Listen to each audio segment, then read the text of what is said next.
Bapa dan Putra dan Roh Kudus. Amin.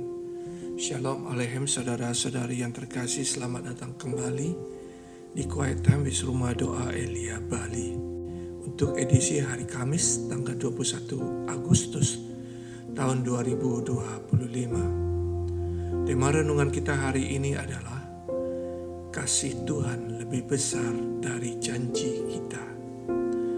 Diambil dari bacaan liturgi harian Gereja Katolik dari kitab Hakim-Hakim bab 11 ayat 29 sampai 39a dan dari Injil Suci menurut Matius bab 22 ayat 1 sampai 14. Saudara-saudari yang terkasih dalam Kristus, ketika kita mendengar kata Nazar, kita teringat pada sebuah janji kudus yang diucapkan manusia kepada Allah.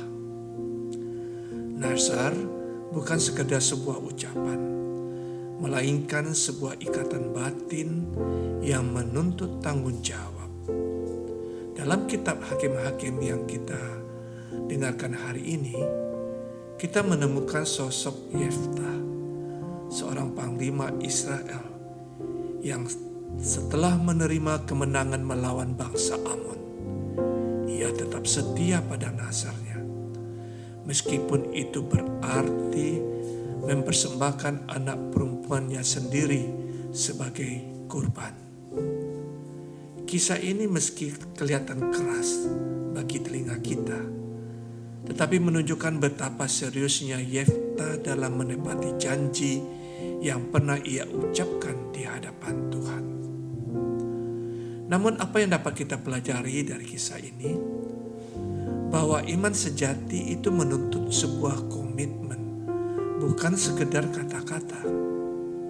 Sebuah komitmen adalah buah dari kebebasan, buah dari kelepasan dari segala ikatan.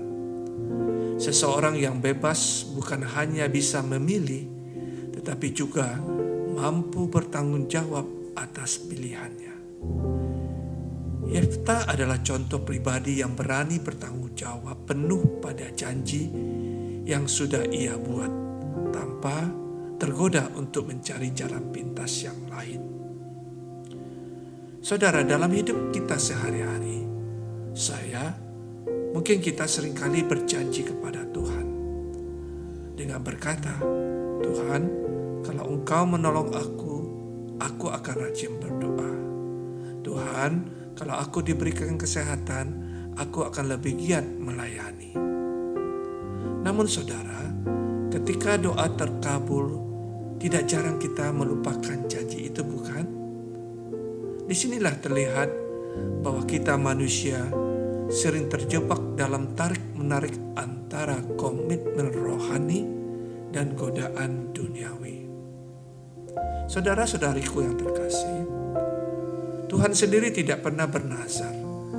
Tuhan tidak perlu membuat janji bersyarat kepada kita manusia.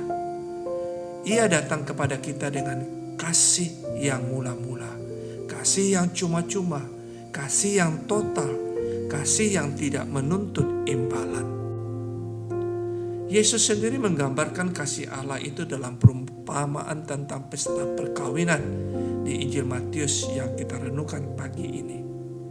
Undangan pesta ini diberikan lebih dahulu kepada pemimpin umat, yaitu orang-orang yang telah mengenal Tuhan melalui hukum-hukum agama yang diimaninya. Tetapi mereka menolak dengan berbagai alasan. Ada yang sibuk dengan ladangnya, ada yang asik dengan urusan dagangnya, bahkan ada yang menentang undangan itu. Akhirnya undangan keselamatan itu diberikan bagi semua orang, baik orang yang baik maupun orang yang jahat. Semua dipanggil untuk masuk. Disinilah saudara kita melihat sebuah kontras yang sangat tajam. Di satu sisi ada undangan Allah yang pasti dan terbuka. Di sisi lain ada kita manusia yang masih ragu-ragu, bahkan acuh tak acuh terhadap panggilan itu.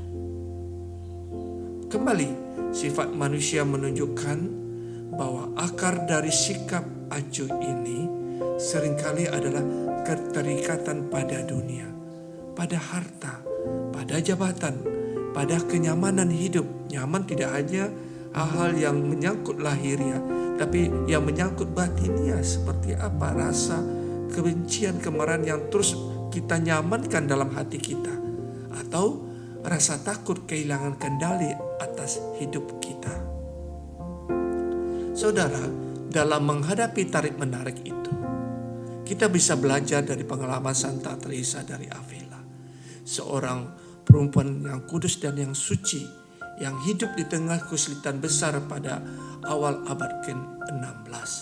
Ia berkata, "Aku mengeluh kepada Tuhan, sebab Engkau begitu banyak memberi kepadaku, tetapi di pihakku begitu sedikit yang kuberikan. Aku tahu bahwa aku telah berjanji untuk setia, namun aku merasa lemah.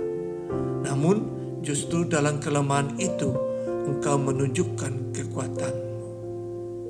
Dan Santa Teresa menegaskan lagi, "Barang siapa telah berjanji untuk mengabdi kepada Allah, hendaknya ia tidak mundur karena kesulitan. Biarlah ia percaya bahwa dalam kesetiaan pada janji itu, Allah sendiri akan menopangnya." Kata-kata Santa Teresa ini, saudara-saudari, meneguhkan iman kita bahwa janji iman memang menuntut kesetiaan, dan dalam kesulitanlah justru kasih Allah menopang kita. Saudara-saudari, undangan Allah itu bukan sekedar tawaran biasa. Ia adalah undangan yang menuju ke suatu kehidupan yang kekal, sebuah kepastian bagi siapa saja yang berani menanggapi dengan hati yang terbuka. Namun, undangan ini menuntut kita untuk datang dengan pakaian pesta, sebuah simbol kesiapan batin, hati, pertobatan, dan komitmen kita. Artinya, tidak cukup hanya untuk hadir, tetapi kita perlu menghidupi iman itu dengan sungguh-sungguh. Maka renungan kita hari ini mengajak kita, mari kita menanggapi undangan kasih Allah dengan komitmen yang nyata. Jika kita pernah bernasar atau membuat janji dalam doa, mari kita tepati sebagai tanda kesetiaan. Jika kita merasa belum mampu, mari kita mulai dari hal-hal yang kecil. Kesetiaan untuk berdoa, pelayanan yang sederhana, dan kasih kepada sesama.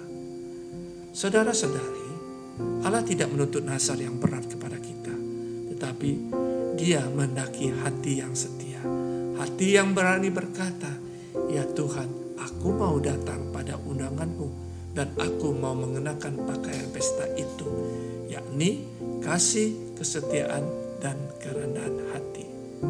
Semoga kita semua dimampukan menjadi pribadi yang berani menanggapi undangan keselamatan Allah dengan komitmen, bukan sekedar kata-kata. Karena pada akhirnya keselamatan bukanlah hasil dari nazar, bukan hasil dari janji kita semata, tetapi adalah jawaban kasih kita kepada Allah yang mengasihi lebih dahulu, yang datang kepada kita dengan cintanya yang agape. Kemuliaan kepada Bapa dan Putra dan Roh Kudus, seperti pada permulaan, sekarang, selalu, dan sepanjang segala abad. Amin. Dalam nama Bapa dan